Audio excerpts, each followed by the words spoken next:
Урматтуу меймандарым, биздин Сагындык аттын 4 мектебиндеги мектеп музейинин экспонаттар залына кош келиңиздер. Бул музейди мен 1985-жылы Сагындык орто мектебине мугалим болуп келген, тарых мугалим болуп келген күндөн баштап эле биринчиден баягы айылдагы аксакалдардан керектүү буюмдарды чогултуп топтой баштаганмын. Ошол 2015-жылга чейин бир 1000ге жакын буюм чогулуп топтолуп калды дагы. Анан 2015-жылы биз ошону буюмдарды инвентаризациядан өткөрүп, билим берүү министрлигине жөнөткөндөн кийин биздин музейибизге мектеп паспорт деген наам берилген да. Кара мынтык деп коюшу экен, ушул мынтыкты ошо 1986-87 жылдарда ушул жерде жашаган Турган деген аксакалдын балдары тапшырышкан.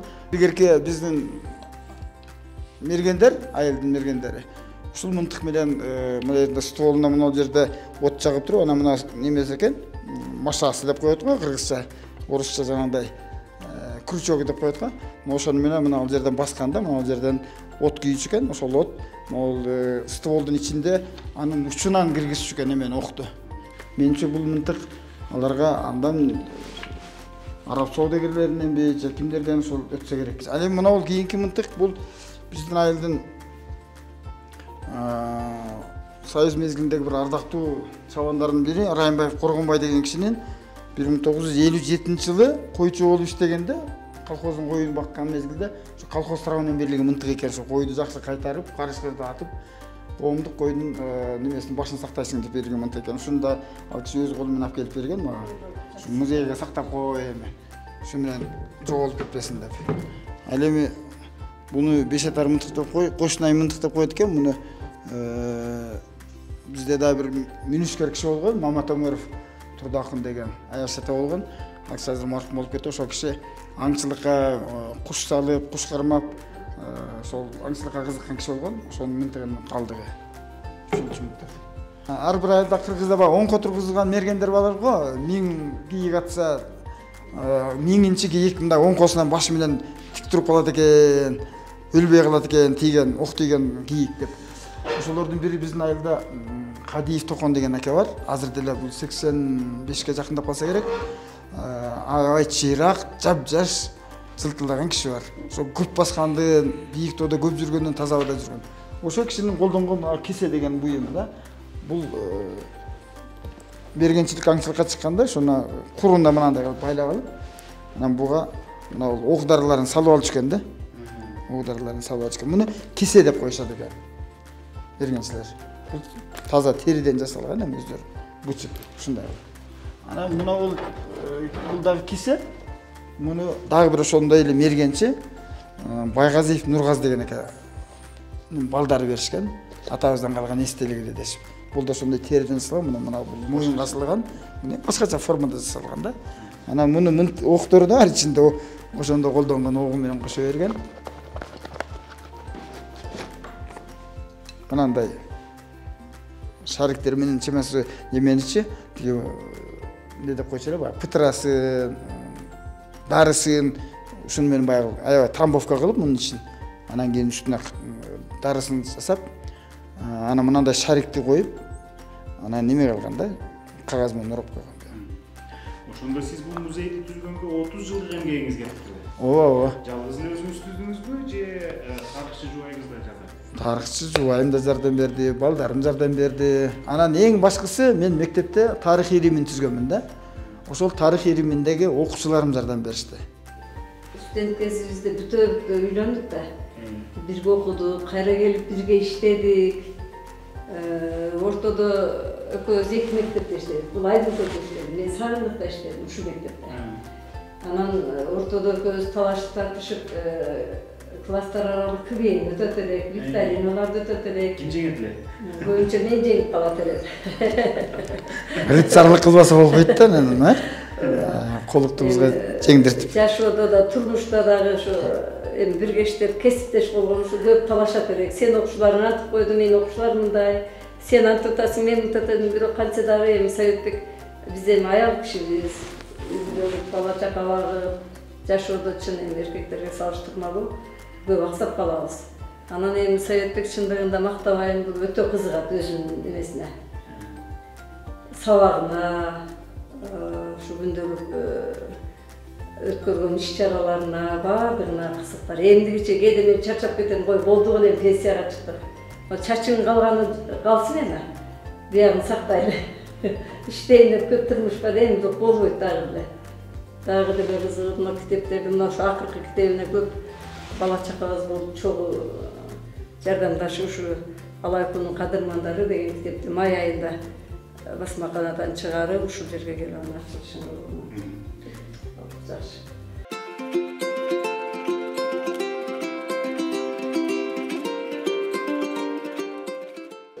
Мына ол буюмду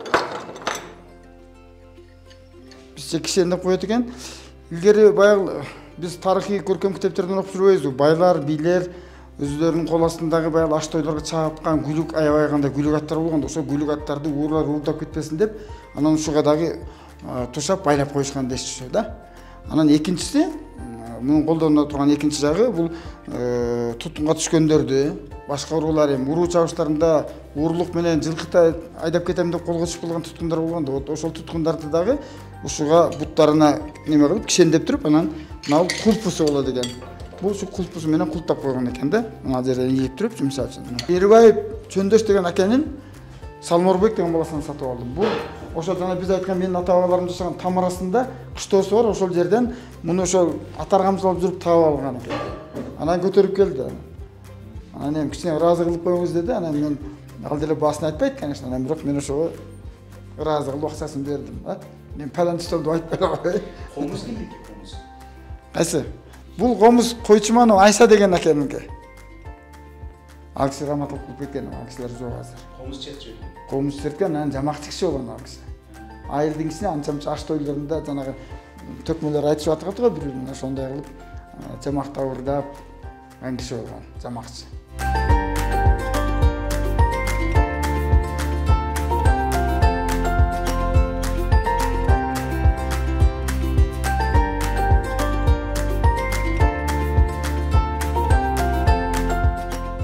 Азыркы жаштар мына глобализация деп атпайбызбы? Доор.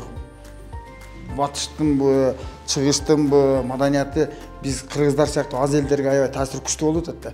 Биз бара-бара кийинки жаштар өздөрүнүн кыргыз экендигин, ата-бабаларынын кандай буюмдарды колдонгонун, эмнеден колдонгонун, эмнеден жасагандарын көпчүлүк билбейт да. Билбей эле калышат. Эгерде мына музейдеги буюмдар болбосо, аларды көрүп, алар жөнүндө түшүнүк албаса, бул эми кыргыздарды келечекте кыргыздын жаш балдарын сактап калыш үчүн, кыргыз катары сактап калыш үчүн, тарыхын үйрөтүп коюш үчүн. Тарыхты үйрөнүү эмне үчүн? Тарыхты үйрөнүү өзүнүн эли жерин, мекенин сүйүп, ошого татыктуу нукура кыргыз болуш үчүн керек да бул тарых. Биз өзүбүздүн жана япондорду мактап атпайбызбы? Японский чудо деп, керемет деп. Алар деле ошо европалык илимий техникалык жетишкендиктерди колдонушкан, бирок өзүнүн япондугун сактап калып атышпайбы? Ошонун айынан Япониянын керемети болуп атпайбы? Өзүнүн маданиятын сактап атат, тилин сактап атат. Маданият деген бул тил да. Тарых да, маданият бул тарых да. Музей мына жерде турганда, бул бир эле тарых мугалимине таандык, ошол гана колдоно турган буюм деп түшүнгөндөр да аябай көп да. Ушул жерде мисалы үчүн 30 мугалим болсо, ошондой түшүнүшөт. Ал турган мектеп жетекчилери ошентип түшүнөт. Анан мен айтам, мектеп жетекчилери, ар бир предмет мугалим, мисалы үчүн орус тили мугалими. Мына анын орусчасын колыбелдеби? Муну көрсөтүп туруп анан кийин бул эмне деп орусча айттыртса болобу? Кыргызчасын орусчасын айттырса окуучуга.